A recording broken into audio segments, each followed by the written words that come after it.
के वरिष्ठ नेता माननीय केंद्रीय मंत्री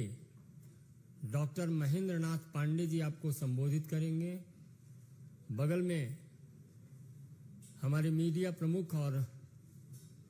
मुख्य प्रवक्ता सांसद अनिल बलूनी जी हैं। मेरा विनम्र निवेदन है माननीय महेंद्र नाथ पांडे जी से कि आपको संबोधित करें।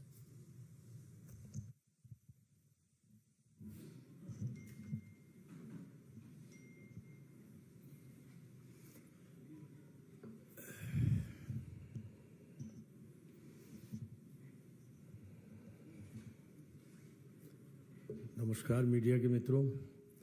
माननीय बलूनी जी और माननीय मयूख जी, आप सब के बीच में आज प्रसन्नता है कि हमें ये अवसर मिला आप सबको चर्चा करने का। मैं सर्वप्रथम आपको चर्चा करना चाहूँगा इन 9 वर्ष की माननीय मोदी जी की अगुवाई में उपलब्धियों के क्रम में देश में उद्योग जगत में एक बेहतर काम करने का माहौल बना। उनके बीच से सरकारी सिस्टम से जो बाधाएं, डर, भय, व्यवधान ये सब दूर हुआ और ईज ऑफ डूइंग बिजनेस जैसा उनके यशस्वी मुख्यमंत्री काल में गुजरात में अनुभव आया था 13 सालों में, भारत में प्रधानमंत्री बनने के बाद वैसा ही स्वरूप पूरे देश को मिला और उद्योग जगत ने काफ़ी बेहतर परफॉर्म किया। मेरे भारी उद्योग मंत्रालय से जुड़े हुए विषयों में कुछ चीज़ों का उल्लेख करना चाहूँगा। आत्मनिर्भर भारत की दृष्टि से माननीय प्रधानमंत्री जी ने 1.5 लाख करोड़ से एबव की जो PLI की योजनाएं 13 प्रकार की PLI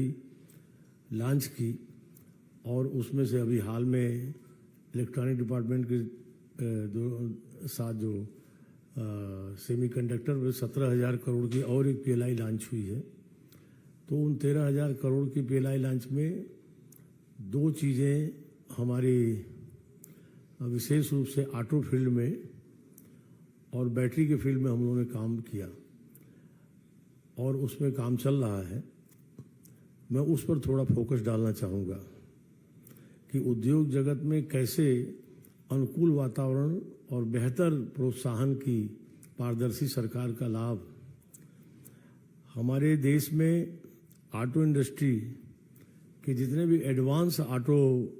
के व्हीकल्स थे वो हम विदेशों के ऊपर ही पूरी तरह निर्भर। पहली बार मोदी सरकार ने माननीय मोदी जी की अगुवाई में इस पर विचार किया, सोचा कि नहीं हम ये चीज़ें अपने देश में, जैसे आजकल लग्जरी वाहनों में sunroof, automatic braking, collision warning system, tyre pressure monitoring system, तमाम हाई टेक्नोलॉजी की चीज़ें हम विदेशों पर ही पूरी तरह निर्भर थे। तो ऐसे पर हमने ऑटो PLI लॉन्च किया जिसमें हमने 25,938 करोड़ रुपए का उनको इंसेंटिव देने की पहल की और हमें खुशी है कि देश के अंदर कंपोनेंट की कंपनियां और मेन ऑटो कंपनियां कुल मिला के 84 कंपनियां इसमें पार्टिसिपेट की, पैरामीटर पर सिलेक्ट हुई और हमें उम्मीद थी कि इसमें निवेश 30-40 हज़ार करोड़ रुपए आएंगे, इससे ज़्यादा नहीं आएंगे, लेकिन 75,000 के लगभग 75,000 करोड़ के लगभग इसमें निवेश हमारे देश में आया, जिससे लगभग हम 5 साल में कुल 2,31,500 करोड़ से अधिक के बिक्री का अनुमान लगाया गया और इसके आधार पर जो रोजगार का है इनके फील्ड में लगभग 1,48,000 रोजगार, ये तो प्रत्यक्ष रोजगार। और ऑटो फील्ड ऐसा है कि एक गाड़ी जब बाहर निकलती है तो उसको लेकर के 4 आदमी को अप्रत्यक्ष रोजगार भी मिलता है, 4 से 6 को, तो लगभग 7 लाख रोजगार का इसमें ये है जो नयापन, यह जो एक पहल PLI स्कीम से इस देश में आई है। हमने उन्नत मोटर वाहन प्रौद्योगिकी जो है इसमें इनको प्रोत्साहन देने का ये काम किया। हमारे देश में आज चाहे मोबाइल हो, चाहे कोई भी ऐसी चीज हो, हर जगह लिथियम बैटरी की सबसे महती आवश्यकता है। इसके पहले देश में कहीं इस पर 2014 से पहले कहीं इस पर, जबकि दुनिया में इन विषयों पर पॉलिसीज बनना, प्रोग्राम बनाना और कार्य योजनाएं बनाने अन्य देश की सरकारों ने काम शुरू कर दिया था। तो मैं दूसरी पीएलआई की चर्चा अपने डिपार्टमेंट से जुड़ी हुई मैं कर रहा हूं, वो है एसीसी बैटरी, उन्नत रसायन सेल का 10,800 कुल 18,100 करोड़ की पीएलआई लॉन्च की गई इस पर, जिसमें 50 गीगावाट की एसीसी बैटरी हिंदुस्तान में, आज अभी हिंदुस्तान में एक भी गीगावाट बैटरी नहीं बनती है। इस एसीसी बैटरी पर दुनिया के अंदर प्राप्त जानकारी के अनुसार 85% चाइना का होल्ड है, लगभग 6 to 7% मलेशिया का होल्ड है और बचे हुए लगभग 8-9% में अमेरिका आदि, फ्रांस, जर्मनी, ये 2-3 गीगावाट बनाने वाले एसीसी बैटरी बनाने वाले देश हैं। वहाँ माननीय नरेंद्र मोदी जी ने, उनकी लीडरशिप में भारत सरकार ने तय किया कि नहीं, हम 50 गीगावाट बनाएंगे। हमने वो लॉन्च किया और उस पर 50 गीगावाट में 30 गीगावाट की हमारे पैरामीटर पर सिलेक्ट हुए कि हम इंसेंटिव दे रहे हैं पीएलआई में, और उनमें भी हमें उम्मीद थी कि निवेश 10-12-15 हजार करोड़ से ज़्यादा नहीं आएगा, लेकिन 27,000 करोड़ का निवेश आ रहा है और 20 गीगावाट का वो हमारे पास जो प्रक्रियागत जो कदम उठे थे उस पर अभी हम फिर प्रोसेस में आगे बढ़ा दिए हैं। इस तरह से 50 गीगावाट इस देश में, जहां 1 गीगावाट नहीं, वहां आगामी कुछ ही कालखंड में हम 50 गीगावाट यहां पर एसीसी बैटरी बनाएंगे। मैंने इनसे इंटरेक्शन मीटिंग में आपको ये जो नयापन इस देश में आया वो थोड़ा शेयर करना चाहूँगा कि इन इंडस्ट्रीज से जब इंटरेक्शन मीटिंग किया डिपार्टमेंट में कि आप केवल हमारी सरकार की इंसेंटिव, तो इस उद्योग में आपको लाने के लिए सरकार प्रोत्साहन देती है, पॉलिसी बनाती है, आपको इस रास्ते पर हम लोग लाए, आप क्या करेंगे? तो उन्होंने कहा केवल सरकार के इस कदम तक ही हम सीमित नहीं रहेंगे, हम इस इंडस्ट्री में पांव रखे हैं तो हम इस पर आगे बढ़ेंगे और लगभग 70 से 75-80 गीगावाट हम खुद इसको आगे टारगेट रख के प्रोडक्ट करेंगे। तो कल्पना करिए कि जहां आज हम हर लिथियम बैटरी के लिए आज इंपोर्ट पर निर्भर हैं, वहां इस देश में जब बनेगा, ये नयापन उद्योग जगत में माननीय मोदी सरकार के 9 वर्षों की पहलों से आया है। इसी प्रकार से जो ऑटो फील्ड के इतने, हम 2 व्हीलर में दुनिया में सबसे आगे हैं, 3 व्हीलर में आगे हैं, और जैसा मैंने लग्जरी वाहनों के बारे में बताया, ये सारे कदम उठा के आज ऑटो इंडस्ट्री इतना बूम की है, जो भारत की जीडीपी में 6.5% का उनका योगदान है। यह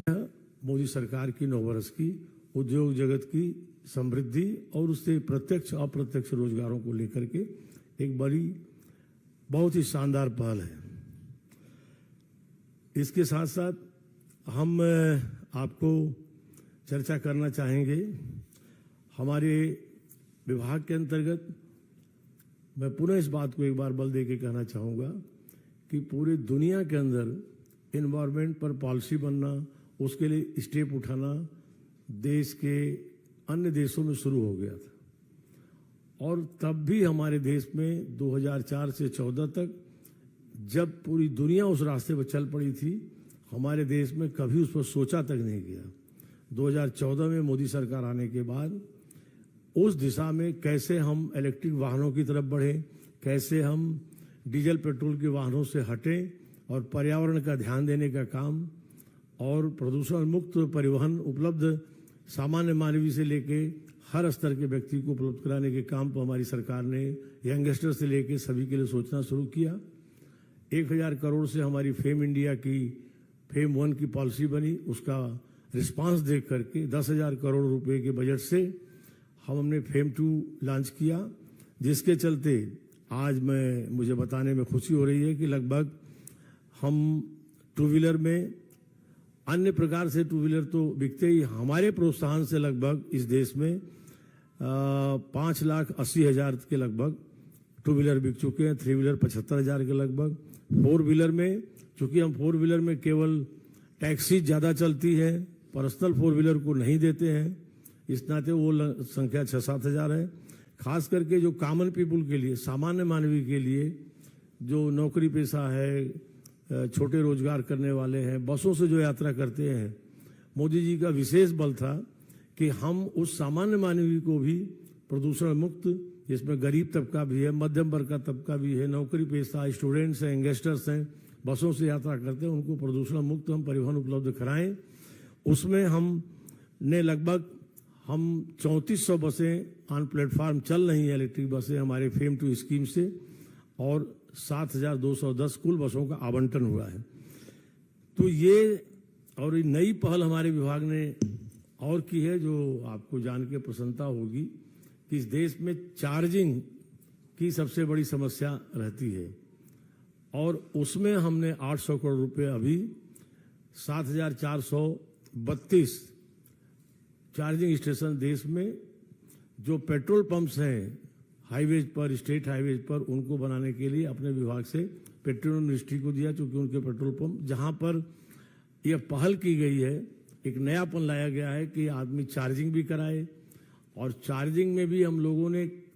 ऐसे चार्जर अब डेवलप किए हैं, हमारी ARAI पुणे ने ऐसे चार्जर डेवलप किए हैं जो कि कई घंटे लगते थे, वो आधे और 1 घंटे में चार्जिंग हो जाएगा। हम सेटअप ऐसा तैयार करा रहे हैं देश में, उसके लिए सारा फंडिंग अरेंजमेंट कर दिया है, और दिसंबर खत्म होते होते 23 तक पेट्रोल मिनिस्ट्री, अभी तक हमारे देश में 2,438 चार्जिंग स्टेशन हम लोगों की पहल से, हमारी स्कीम से बने हैं, और 7,442 हमारे इस स्कीम से उन पेट्रोल पंपों पर जहां रिफ्रेशमेंट का भी इंतजाम हो, आधे घंटे आदमी नाश्ता करे, उतने में उसकी गाड़ी चार्ज हो जाए, अपनी अगली मंजिल पर चल पड़े। तो ये सारी नएपन की पहलें हमारे विभाग के सौजन्य से, माननीय मोदी जी की अगुवाई में सब चीज़ें, और मुझे आपसे बताते हुए कि इस वातावरण का लाभ एक हम लोग आंकड़े जो हमारे ऑटो फील्ड के ऑर्गेनाइजेशन है उनके द्वारा मंगाते हैं, एक छोटा सा आंकड़ा मैं आपके सामने शेयर करूंगा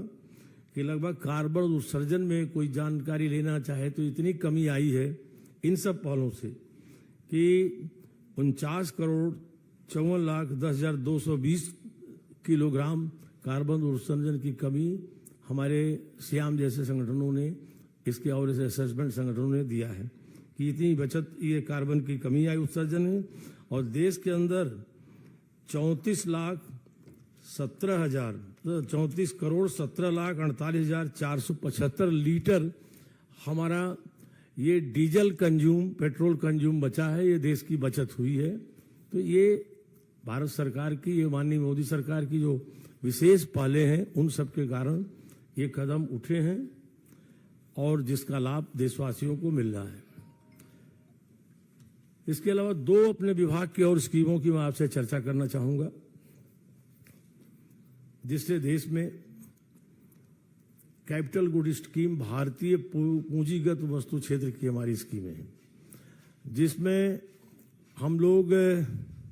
अभी पहले 1,000 करोड़ से स्कीम स्टार्ट किया था, अब 1,200 करोड़ उसमें दिया। इसमें हम करते क्या हैं वो आप सब से के माध्यम से हम शेयर करना चाहेंगे। बहुत से ऐसी टेक्नोलॉजी है जो मोदी जी ने आत्मनिर्भर भारत स्कीम को बल प्रदान किया है, मेक इन इंडिया को बल प्रदान किया है। तो ये स्कीम कैसे हर फील्ड में सक्सेस हो,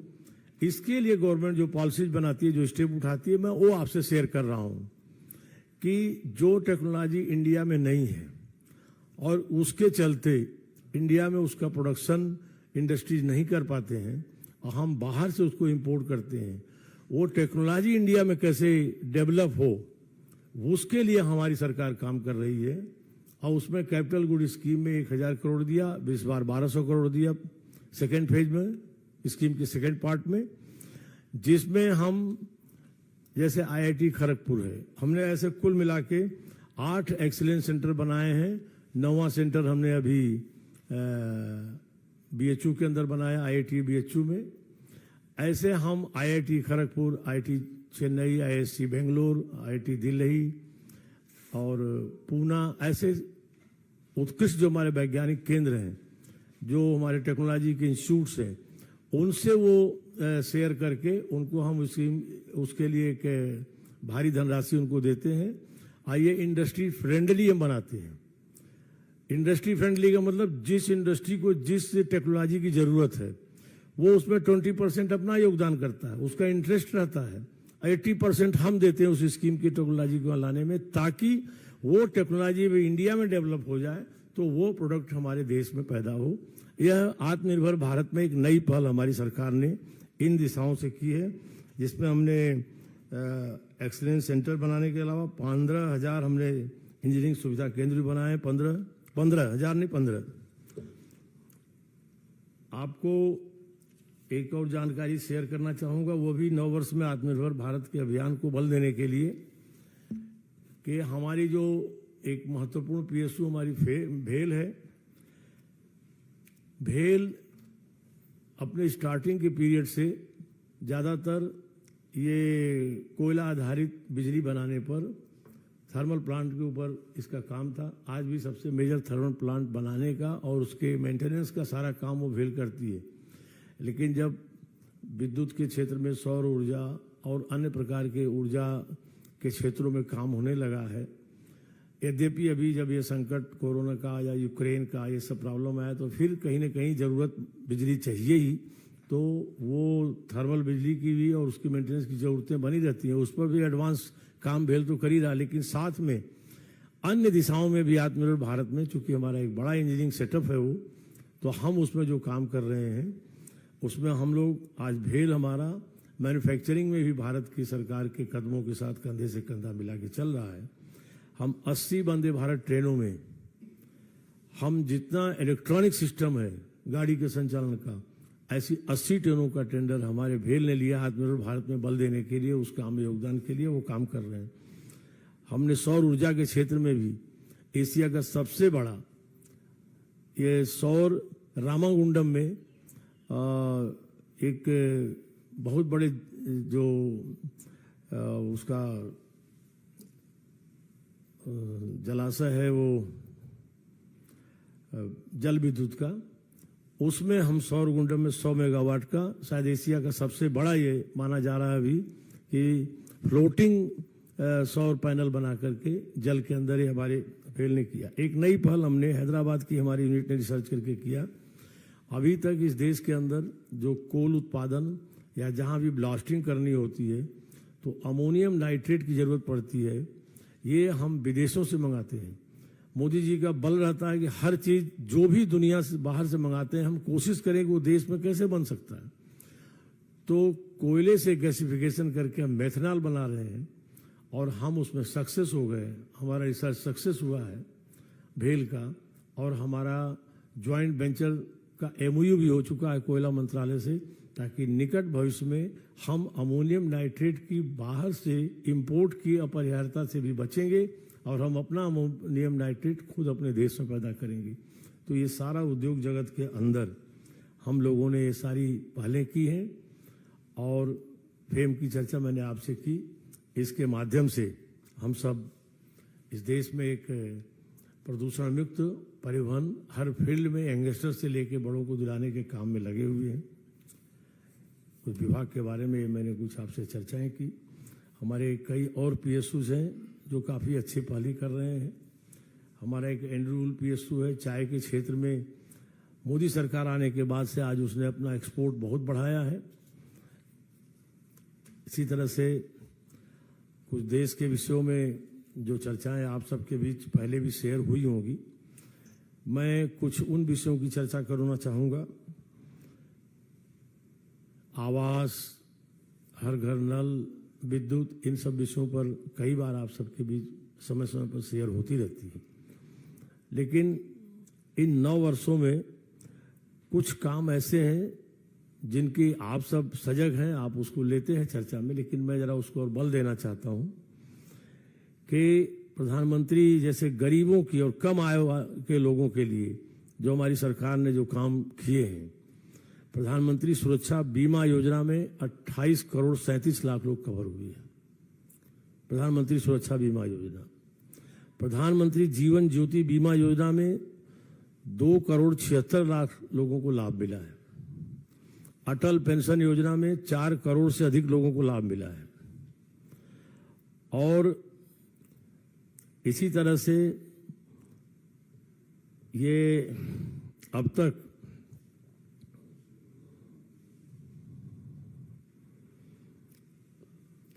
हमारा डीबीटी पर आप लोगों ने कई बार बहुत लिखा है। डीबीटी का जितना बेहतर उपयोग मोदी सरकार ने किया है, डायरेक्ट बेनिफिट ट्रांसफर का, कि पूरा ना वो मिथक समाप्त कर दिया मोदी जी ने, कि मोदी जी ने इस देश के अंदर पहली बार कैसे एक दृढ़ संकल्पबद्ध प्रधानमंत्री कैसे काम करता है, वो देश और दुनिया देख रही है कि एक आदरणीय प्रधानमंत्री इस देश के थे जो अपनी व्यवस्था जाहिर करते थे कि सिस्टम इतना खराब हो चुका है कि हम 1 रुपया दिल्ली से भेजते हैं तो नीचे 15 पैसा पहुंचता है। जनता जनमत देती है सिस्टम को बेहतर करने के लिए, न कि सिस्टम की कठिनाइयों का रोना रोने के लिए। मोदी जी ने साबित किया और डीबीटी के माध्यम से कि कैसे हम अगर 1000 भेजते हैं दिल्ली से तो पूरे 1000 उसके खाते में जाता है। सारा बिचौलियापन खत्म कर दिया। और इसका लाभ अगर किसी को देखना हो तो अनेक अवसरों का तो लाभ, लेकिन मैं एक लाभ को विशेष रूप से रेखांकित करना चाहूंगा। विभाग की चर्चाओं के बाद जब इन मुद्दों पर मैं आपसे शेयर कर रहा हूं तो यह लाभ रहा कि कोरोना में जब लॉकडाउन पीरियड था तो उस दौरान मैनेजमेंट सिस्टम बेहतर किया गया कि लोगों को जरूरी खाद्य वस्तुएं, दवाएं आदि उपलब्ध हो जाएं, भले ही लॉकडाउन हो। लेकिन अगर उनके गली में सब्जी आ जा रही तो पैसा कहां से आएगा? तो ये डीबीटी सिस्टम कोरोना पीरियड में कैसे मदद किया कि अगले को वह मदद भी सरकार की पहुंची और कोरोना के सारे गाइडलाइन का पालन करते हुए जीवन बचाने में भी ये डीबी सिस्टम कैसे मदद किया। इस तरह भ्रष्टाचार पर जीरो टॉलरेंस की हमारी सरकार की नीति। मैं एक चीज की और चर्चा करना चाहूंगा कि बच्चों के पोषण अभियान पर जिस तरह मोदी सरकार ने बल दिया है और बच्चों के टीकाकरण को मिशन इंद्रधनुष से इस पर बल देना चाहूंगा कि 5 करोड़ से ज्यादा बच्चों का टीकाकरण हुआ है। और इसी तरह से श्रमिकों के कल्याण के लिए जो चीजें थोड़ा कम चर्चा में आ पाती है मैं उनको आपके सामने उजागर करना चाहूंगा कि श्रमिक कल्याण के लिए पीएम श्रम योगी मानधन योजना बनाई जिसमें लगभग 44 करोड़ 32 लाख श्रमिक लाभान्वित हुए देश में। इन 2015-16 में इस पॉलिसी को लागू करने के बाद से 44 करोड़ 32 लाख श्रमिक इसमें रजिस्टर्ड हुए और जिनमें 3000 रुपये की न्यूनतम पेंशन जब 60 वर्ष की उनकी आयु पूरी होगी, जब वो श्रम करने में अक्षम होंगे तो उन्हें वह पेंशन राशि मिलेगी, उनके जीवन में सहारा बनेगी। ये बड़ी ही क्रांतिकारी पहल पीएम श्रम योगी मानधन योजना मोदी जी सरकार की उपलब्धियों की मैं तरफ आपको इस पर जिक्र करना चाहूँगा। इसी तरह से हमारे बीच जीडीपी में बेहतरी आपके सामने है ही और हमने हाल में जो मैं अपने जिन चर्चाओं को जल जीवन मिशन में अभी पिछले आंकड़े से कितना बेहतर आज हम लगभग 12 करोड़ परिवारों को जल जीवन मिशन के नल दे रहे हैं। मैं अपने अनुभव से प्रत्यक्ष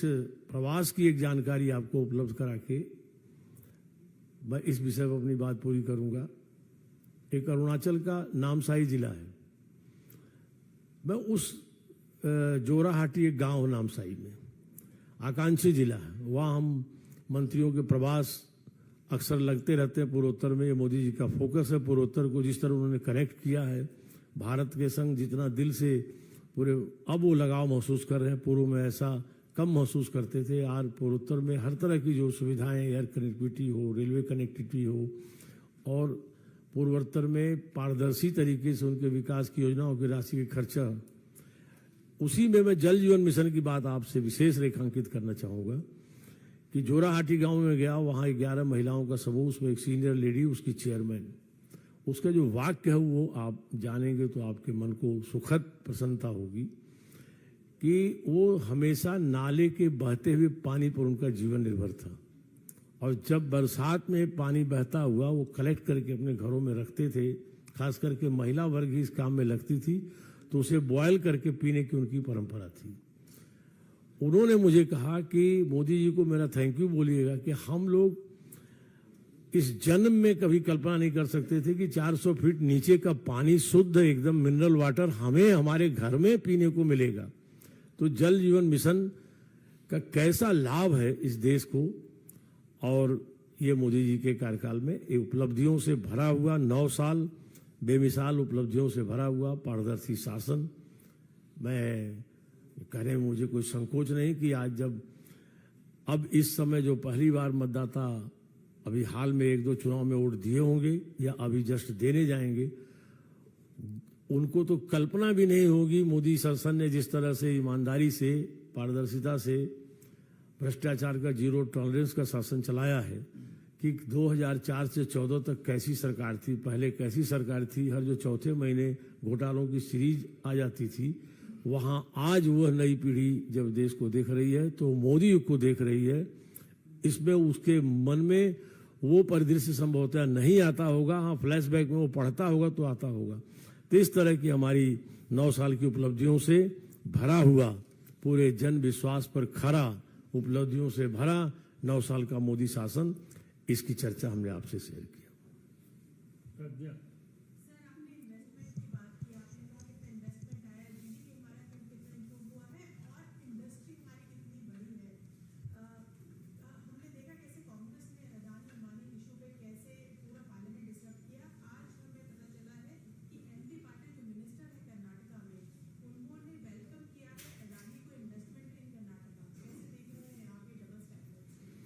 देखिए, उनके वेलकम पर मैं कोई टिप्पणी नहीं करूंगा, लेकिन संसद में हमारी सरकार जो रुख था और समाज में जो रुख था, हम निष्पक्ष कदम के साथ रहे। और ये तो अब सारा देश महसूस कर रहा है कि अडानी इशू को माध्यम बना के केवल संसद को ठप करने का प्रयत्न हुआ, और उसमें से कहीं कुछ और शेष जो भी कोई प्रक्रिया है तो सुप्रीम कोर्ट के भी जुरिडिक्शन में है। और रह गया आपने जो उनको वेलकम की बात कहा, तो ये तो कांग्रेस का दोहरा चरित्र शुरू से रहा है। अडानी को उन्होंने राजस्थान में भी वेलकम किया हुआ है, अडानी को वहां भी करेंगे, लेकिन दोहरा चरित्र उनका है। वो देश के प्रति कभी समग्र स्पष्ट चरित्र के संग कोई उन्होंने सेवा कार्य किए नहीं।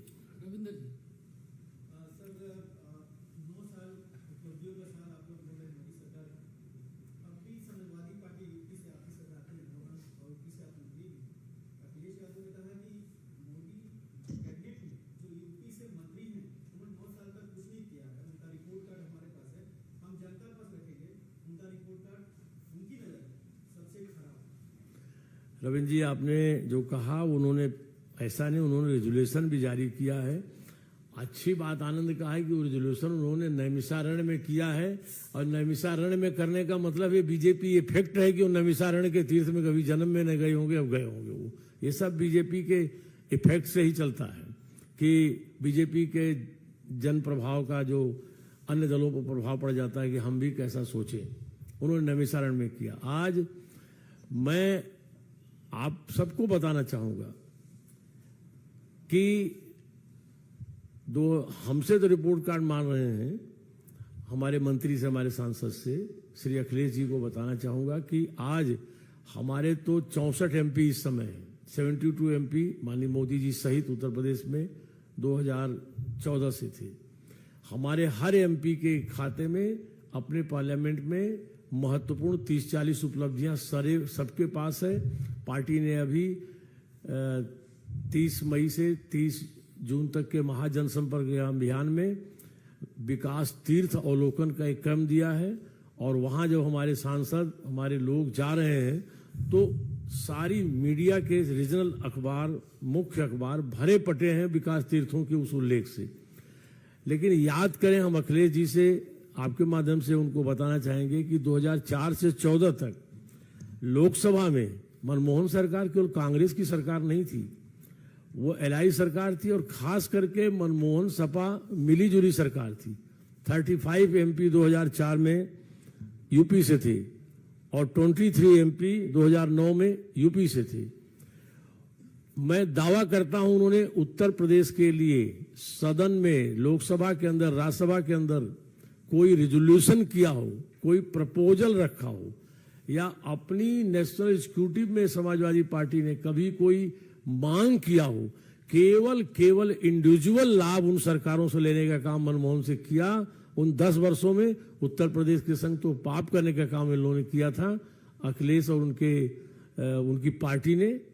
अब शेष मैं जो नहीं है उन पर नाम लेना उचित नहीं समझता।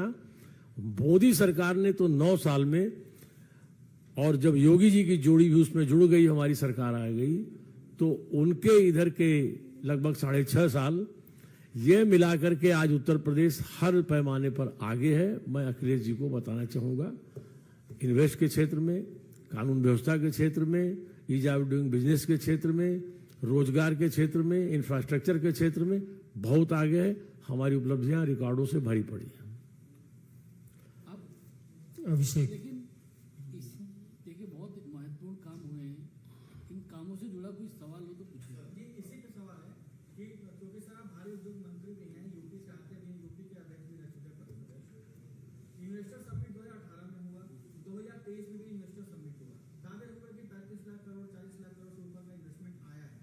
लेकिन इसी को लेकर बार बार जो विपक्ष वो ये कहता है कि एमओयू और जमीन पर जो समिट इन्वेस्टर होना चाहिए वो नहीं है, फर्क बहुत ज्यादा है। उस फर्क को जानना हो तो मैं ऐसे विपक्ष को चाहूंगा कि आंखों में चश्मा लगा ले, और आज जो नोएडा से लेकर के नया हमारा जो इंटरनेशनल जेवर एयरपोर्ट बन रहा है, और उसको लेकर के सारे उस सराउंडिंग एरिया में और उत्तर प्रदेश में अन्य फील्ड में और बुंदेलखंड फील्ड में इतना इन्वेस्ट आ रहा है, रोजगार के इतने अवसर हो रहे हैं, उसके आंकड़े डिटेल भी उन्हें प्राप्त हो जाएंगे। बहुत सक्सेसफुल और एक वातावरण बना है। आज जो इन्वेस्टमेंट को चाहिए, कानून व्यवस्था, बेहतर बिजली, बेहतर रोड, ये सब उत्तर प्रदेश सरकार उपलब्ध करा रही है, और मोदी जी का प्रभामंडल उसमें मदद कर रहा है। पुष्कल, भारत समाचार।